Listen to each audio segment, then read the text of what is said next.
This is, oh shit. This is what happens when you decide to record a video by yourself instead of with other people.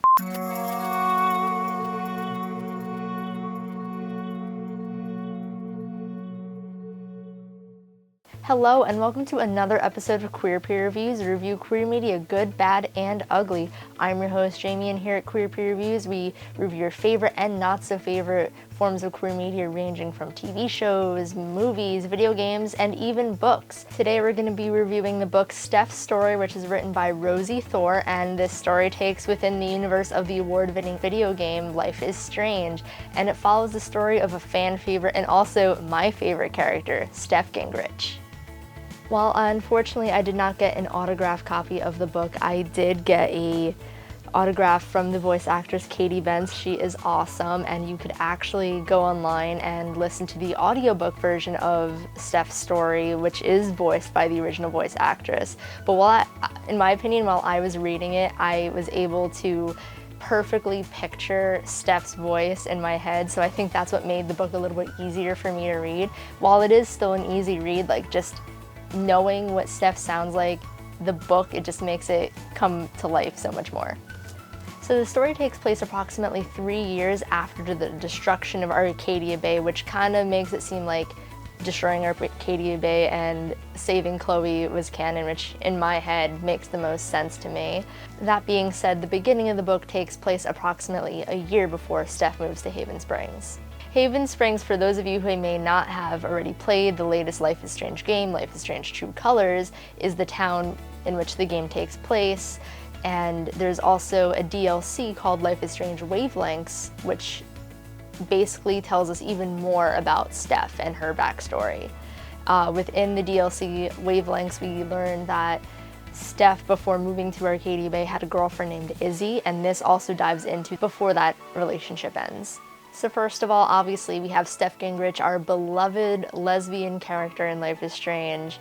She's been featured in Life is Strange Before the Storm, as well as Life is Strange True Colors. This whole book revolves around her backstory. We get to learn so much more about Steph than we have in the previous games. And honestly, I know there's a lot of Steph fans out there, so this book is definitely a must-read for those of you who love Steph as much as I do. Steph has moved back with her dad in Seattle because, spoiler alert, we learn that her mom passed away in the storm, and she just has a bunch of PTSD and depression. Next up, we have Izzy, who is a musician. She winds up forming a band with Steph, which we learn about in Wavelengths, which they name Drugstore Makeup. We'll get into the reasoning behind that in a little bit. Izzy winds up getting kicked out of her band, and therefore Steph and her start becoming close, and that's when they form their band and eventually start their love story. We also have Jordy, who is Steph's best friend and co-worker in Seattle. They work at this gamer cafe together. Jordy is trans, he's asexual, and he also is who introduces Izzy to Steph.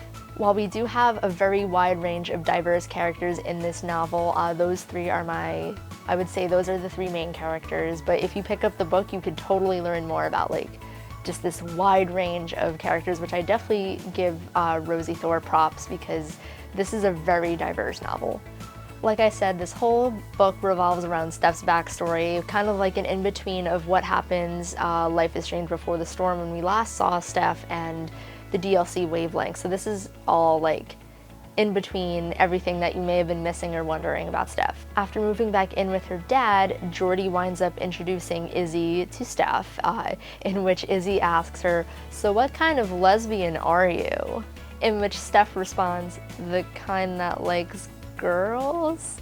And when you're first reading this novel, you kind of think that it's a really corny line, but you realize a little bit later in the story why Izzy does ask that. After Izzy and Steph form their band together, Drugstore Makeup, they hang out one day, and Izzy then reveals that the reason why she asks Steph what kind of lesbian is she is because Izzy is actually trans.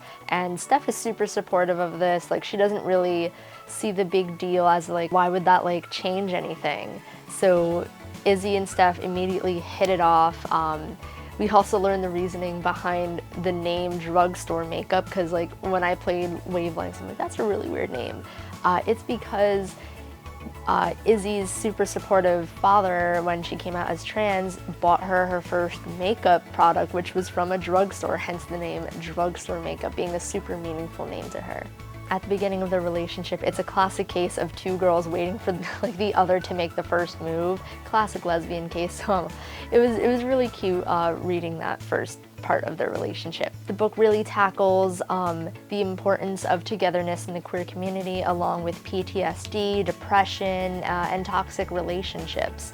When Steph and Izzy go to Pride together, Izzy is worried about like TERFs and people who just give her fake compliments just because she's trans, like saying things like, oh yeah, you're so brave, you're so beautiful. Like, she doesn't want these fake compliments just because people want to make her feel good and not make them seem like TERFs or homophobic people.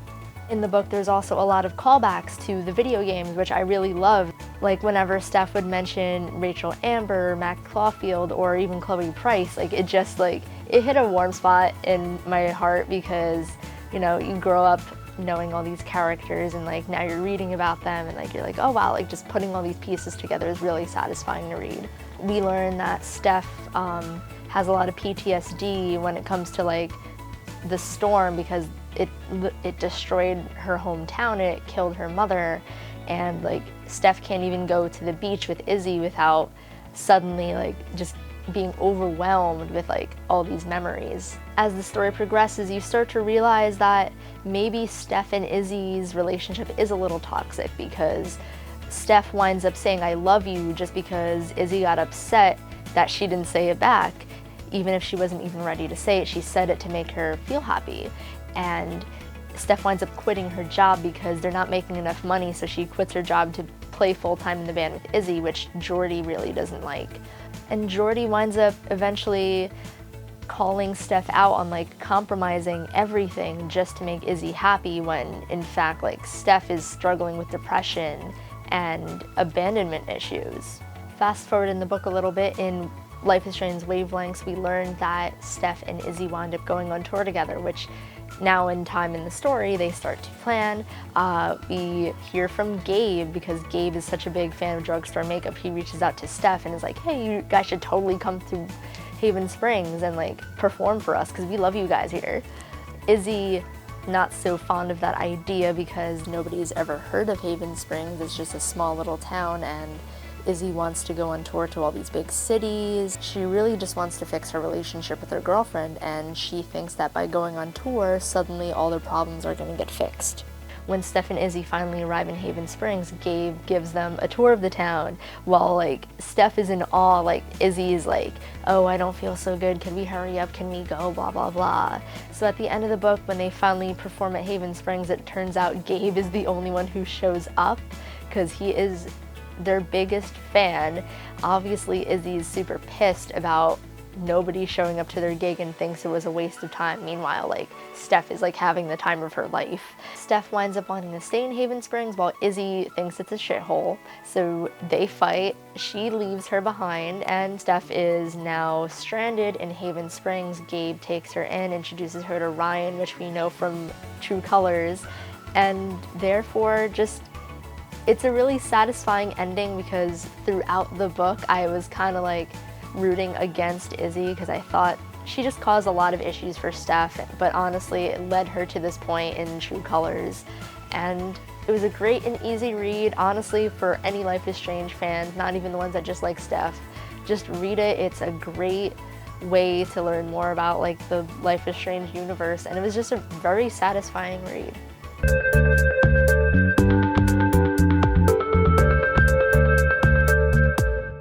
Alright, so let's get to the ratings here at Queer Previews. I'm going to review the books we review out of 4 different categories. So let's start with representation. So for representation, I'm giving it a solid 10. Honestly, there is such a wide range of characters, like I previously had mentioned, that I just did not get to cover in this review. But if you read the book, there's just every letter of the LGBTQ+ sandwich is mentioned in here. Just good job, Rosie, for including, just being super inclusive in this book. And the fact that they even like talked about depression and PTSD within the LGBTQ+ community, and just the togetherness of being part of like the queer community, and even going to Pride. It was just so much that was just included, and representation, honestly, nothing bad, no bad words about it. It was great. Next up, queer comfort. So for queer comfort, I'm giving it a 9. Honestly, like I said, Life is Strange is one of my favorite series. Steph is one of my favorite characters in the series, and just getting to read more about her, it was so satisfying, and I loved every page of this book. I just loved. I would say maybe the whole relationship, the issues that Steph and Izzy had was a little unsettling, but honestly, it just comes with being in a relationship. But yeah, very comforting. I loved it, and you will too. Next up, the writing. So for writing, I give it an 8. Great writing, like I said, quick and easy read, lots of details that you would have wanted to learn about your favorite characters. I just got to learn. I love all the references to the game, and we know that like Steph is like super into D&D, and like they get to mention all of like that stuff about her. But yeah, it was a great read. I give it an 8, not a bad 8. I feel like there were certain parts that I wanted to just speed through a little bit to, okay, what is the outcome of this? But not in a bad way. Like there were some parts with Steph and Izzy's relationship where like I said, I didn't really like their relationship to begin with, because I knew it wasn't gonna end in a good way due to me already playing Wavelengths. So there's a lot of times where like I was like boo to all like the cute parts of Izzy and Steph, but that was just me being a hater towards them and not the writing itself, I guess. And last but not least, my overall feelings towards the book. So for my overall feelings towards the book, I give it a 9. Honestly, I don't think I could have gone lower than a 9, being that this just involved my favorite character from my favorite video game series. It was just great story. I got to learn so much more about Steph, and honestly, the topics that it covered, like depression, PTSD, like that's all really important stuff that you need to talk about in queer novels, and not just all the happy stuff. So getting to read something about like my favorite series, which also talked about really serious topics, was just overall a great experience. Alright, so let's get to our QPR total. I had to do the math by myself, so unfortunately AJ cannot hit me with that gay shit, so it looks like I will have to. So for Rosiee Thor's Life is Strange Steph story, I give it a 90 out of 100, giving it a gay. This is very gay, and a great gay read too.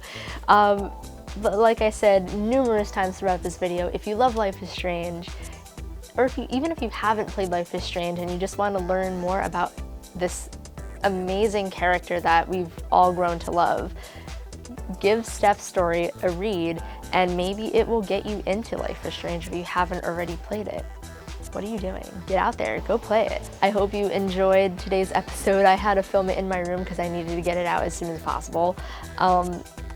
Subscribe, don't forget to check out our links down below, follow our social media pages, and let us know if there's any other queer books you'd like us to review. Hopefully I can get some other people to review it with me, that way it's not just my biased opinions on these books.